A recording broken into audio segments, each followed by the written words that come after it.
कहते हैं तो वो कहते हैं कि हनुमान चालीसा तुम रोज पढ़ते हैं, तो हमने कहा कि मन से पढ़िए, श्रद्धा से पढ़िए, भावपूर्ण पढ़िए। हाँ, साथ में एक बात ये है कि चलनी में गैया दुहै और दोष दैव को दे, वो हरिगुरु कहो न माने अपनो ही फल ले। बात यह है कि हम रोज दूध दुहने जाते हैं, लेकिन पात्र कैसा है? चलनी, तो एक बूंद आपको दूध पीने को नहीं मिलेगा। अब आप हनुमान चालीसा पढ़ो 100 और इसके बाद करो मनमानी आचरण, तो हनुमान जी महाराज कृपा नहीं करेंगे, क्योंकि हनुमान जी महाराज महाभागवत हैं।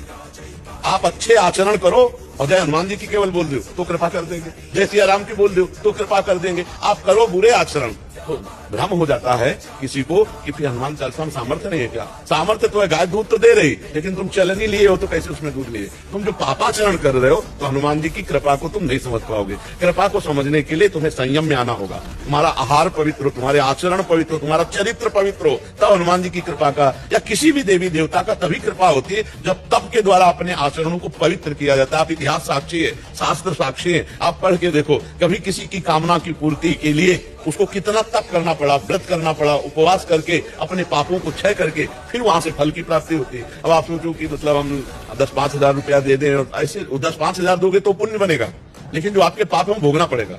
अगर उसको आप जलाना चाहते हो तो व्रत, उपवास, तपस्या, नियम, संयम, आराधना, इनके द्वारा नष्ट किया जाता है अपने पर जो पूर्व पाप है उनको। जब तक पाप नष्ट नहीं होंगे तब तक दुख पिंड नहीं छोड़ेगा, और क्योंकि पाप का फल दुख है। तो देखो हनुमान जी कोई एक के तो है नहीं, पूरा जगत उन्हीं का है, तो जो करोगे वैसे तुम्हें भोगना पड़ेगा। हाँ, यदि पर्सनल हनुमान जी की शरण में हो जाओ और ईमानदारी से हो जाओ तो भार संभाल लेंगे।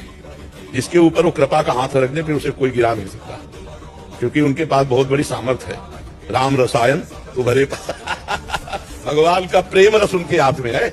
और क्या, अष्ट सिद्धि नवनिधि के दाता स्वर दिन, और महान वैष्णवाचार्य भगवान शिव ही तो हैं।